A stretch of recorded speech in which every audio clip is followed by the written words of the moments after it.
जोशीमठ में हो रहे तेजी से भूधसाव का दायरा भारत तिब्बत सीमा की ओर बढ़ने लगा है। एक्सपर्ट का कहना है कि भूधसाव की घटना पर जल्द ही प्रभावी रोक नहीं लगी तो यह देश की सुरक्षा के लिए भी खतरा हो सकता है। अब सवाल यह है कि हिमाचल प्रदेश या उत्तराखंड में इतनी ज़्यादा भूस्खलन, फ्लैश फ्लड और पहाड़ों के दरकने और गिरने की घटनाएं क्यों हो रही हैं?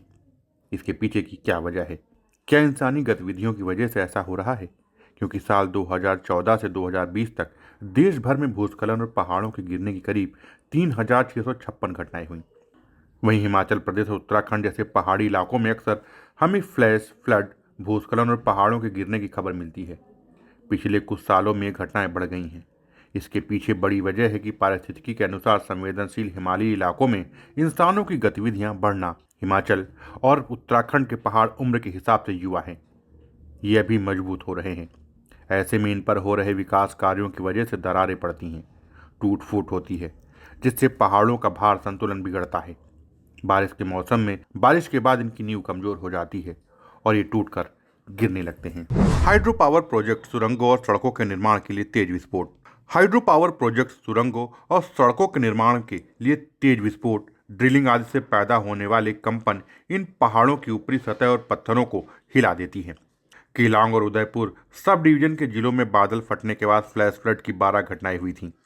लाहौल स्पीति और किन्नौर जिले भूगर्भीय और पारिस्थितिकी के हिसाब से काफ़ी ज़्यादा संवेदनशील हैं, ये कमज़ोर हो रहे हैं। जोशीमठ में पहले ही दी गई थी चेतावनी। वहीं अगर बात करें जोशीमठ में, तो जोशीमठ पर आने वाले संकट की आशंका तो 46 साल पहले 1976 में एक रिपोर्ट में व्यक्त कर दी गई थी। 1976 में गढ़वाल के तत्कालीन कमिश्नर MC मिश्रा की अध्यक्षता में बनी 18 सदस्यीय कमेटी ने रिपोर्ट दी थी, जिसमें जोशीमठ को खतरे का जिक्र था। इस रिपोर्ट में साफ कहा गया था कि जोशीमठ धंस रहा है। मिश्रा समिति ने भूस्खलन और भूधसाव वाले क्षेत्रों को ठीक कराकर वहां पौधे लगाने की सलाह दी थी। इसके साथ ही समिति ने कहा था कि स्थल की स्थिरता की जांच करने के बाद ही क्षेत्र में आगे का निर्माण किया जाना चाहिए और ढलानों पर उत्खनन पर प्रतिबंध लगना चाहिए। खुदाई या विस्फोट से कोई बोल्डर नहीं हटाया जाना चाहिए और भूस्खलन क्षेत्र पर कोई पेड़ नहीं काटा जाना चाहिए।